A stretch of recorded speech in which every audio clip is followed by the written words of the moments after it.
तो स्वागत है बच्चों एक बार फिर से हमारे यूट्यूब चैनल पर और आप देख रहे हैं आर के वर्ल्ड एजुकेशन, जिस पर हर प्रकार की जानकारी आपको प्राप्त होती है। जैसा कि आप जानते हैं क्वेश्चन बैंक आ चुकी है और उसका सॉल्यूशन भी हम डाल रहे हैं।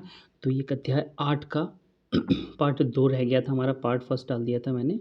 ओके, पार्ट दूसरा रह गया था, ये हिस्ट्री से रिलेटेड। ओके, वो पहले जो 7 हो चुके हैं वो भूगोल से थे, ये हिस्ट्री से मतलब इतिहास से। ठीक है, तो हम इसके क्वेश्चन आंसर्स देखेंगे। मैं आपको क्वेश्चन बताऊंगा, साथ में आंसर बताऊंगा।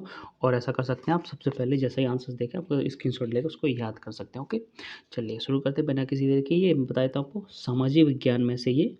ओके कक्षा 10 का है। ओके, चलिए शुरू करते हैं बिना किसी देरी के। और अगर अभी तक आपने चैनल को सब्सक्राइब नहीं किया तो एक रिक्वेस्ट है, प्लीज़ चैनल को सब्सक्राइब कर दें। चलिए बढ़ते हैं आगे कि उपनिवेशों में राष्ट्रवाद के उदय की प्रक्रिया उपनिवेशवाद विरोधी आंदोलन से जुड़ी हुई क्यों थी। चलिए इसका आंसर देख लेते हैं। ये 4 नंबर का आएगा, इसलिए बड़ा होगा।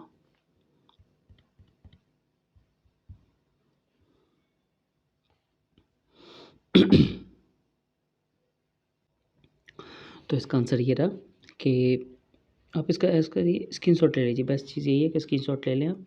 ठीक है, स्क्रीनशॉट ले सकते हैं आप। वैसे बता देते हैं आपको कि पहला था कि औपनिवेशिक शासकों के खिलाफ संघर्ष के दौरान लोग आपसी एकता को पहचानने लगे। ठीक है, उत्पीड़न और दमन को साझाभाव से विभिन्न समूह को एक दूसरे की ओर बांध दिया गया। ठीक है, और तीसरा है कि हर वर्ग और हर समूह पर उपनिवेशवाद का प्रभाव एक जैसा नहीं था, उनके अनुभव भी अलग थे और स्वतंत्रता के मायने भी अलग थे। चौथा, महात्मा गांधी के नेतृत्व में कांग्रेस ने इन समूह को एकत्र करके एक विशाल आंदोलन खड़ा किया।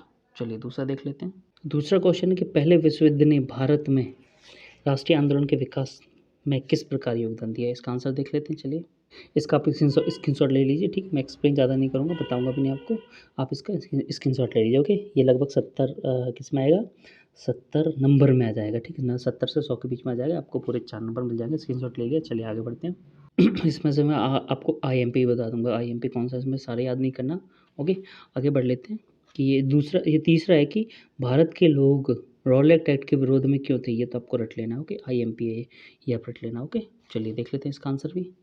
तो ये आपका आंसर है, इसका स्क्रीनशॉट ले लीजिए। ठीक है, क्यों थे एवं जो भी है इधर छोड़ो, कोई दिक्कत नहीं है। रॉलेट एक्ट किसी भी राजनीतिक आंदोलन या सरकार के विरुद्ध किए गए किसी भी कार्य का दमन करने में पूर्णतः स्वतंत्र है, ये लिख सकते हैं। उसके बाद पहला है, उसके बाद लिख सकते हैं ये। और अगर नहीं लिखना चाहते सारा का सारा तो स्पेशल ये दिया हुआ है। ओके, रॉलेट एक्ट का विरोध। ओके, इसके बारे में स्क्रीनशॉट ले लीजिए। चलिए आगे बढ़ते हैं। चौथा क्वेश्चन देख लेते हैं कि गांधी जी ने असहयोग आंदोलन को वापस लेने का फैसला क्यों किया। देख लेते हैं इसका आंसर।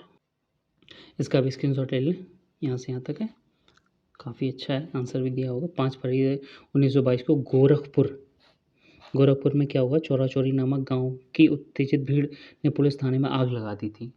गांधी जी अहिंसात्मक थे, आंदोलन में विकास करते थे। ठीक है, अतः इन हिंसात्मक घटनाओं ने उनके सिद्धांतों का आघात पहुंचाया, इसलिए उन्होंने क्या है 11 फरवरी 1922 को उन्होंने अपना आंदोलन वापस ले लिया था, इस वजह से। और इसका स्क्रीनशॉट ले लें, पूरा पढ़ लें, पूरा लिख के आए। ठीक है, चलिए आगे बढ़ते हैं। 5वां देख लेते हैं, सत्याग्रह के विचार का क्या मतलब है, या फिर गांधी जी के अनुसार सत्याग्रह विचार का क्या है। एक ही क्वेश्चन है, एक ही आंसर और एक ही आंसर होगा। चलिए देख लेते हैं। ये आपका आंसर, स्क्रीनशॉट ले लें।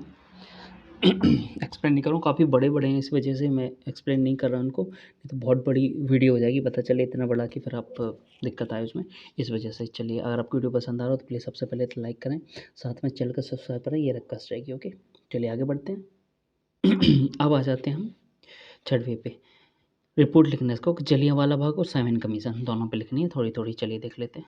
इसका भी ऐसा ले लें स्क्रीनशॉट, यहाँ से यहाँ तक। ठीक है, यहाँ से यहाँ तक स्क्रीनशॉट ले लें। आगे भी अब साइमन कमीशन का बता देता हूँ, साइमन कमीशन का भी ले लें, ज़्यादा बड़े नहीं है, कोई दिक्कत नहीं है, यहाँ से यहाँ तक आराम से ले सकते हैं। ठीक है, ठीक है, चलिए अब आगे बढ़ते हैं।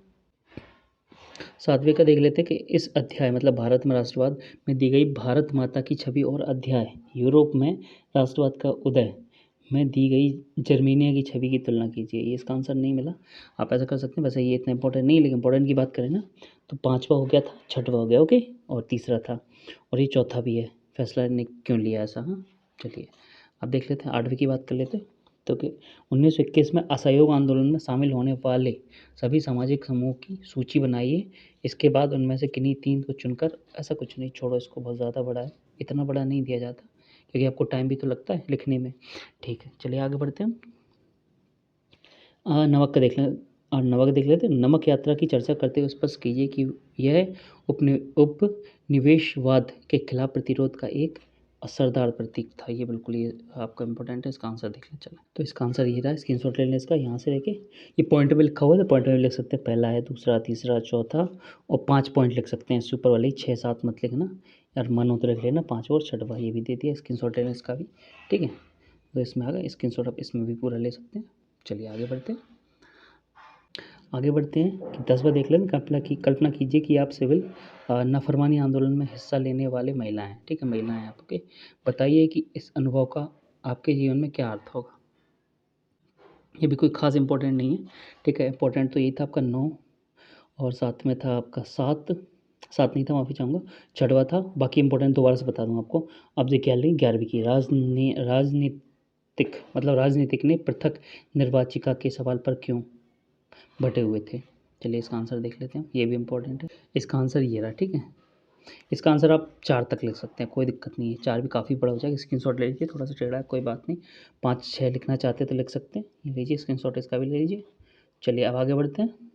अब मैं आपको आईएमपी बता देता हूँ। ठीक है, आईएमपी क्या क्या रहेगा आपका, पहला रहेगा। ठीक है, पहला देख लीजिए, और विकास का दूसरा रहेगा, तीसरा, 3 तो ये कन्फर्म हो गए। लेने का फैसला चौथा, 4 इसमें से कर सकते हैं, सत्याग्रह 5 लगातार ये कर सकते हैं, जलियांवाला बाग, साइमन कमीशन। इसके अलावा आप देख लीजिए नमा। ठीक है, और अगर आप ज़्यादा ही करना चाहते हैं थोड़ा सा तो पहला छोड़ दीजिए। ठीक है, मैं बताता हूँ आपको, पहले से होते आंदोलन का विकास ये भी छोड़ दीजिए, तीसरा ज़रूर करना है आपको। ठीक है, चौथा ज़रूर करना है आपको, 5वां करना है सत्याग्रह, और यहाँ पे आके आपका 6वां कर लेना है। ये लगातार कर ही लेना है, रट लेना है इनके तो।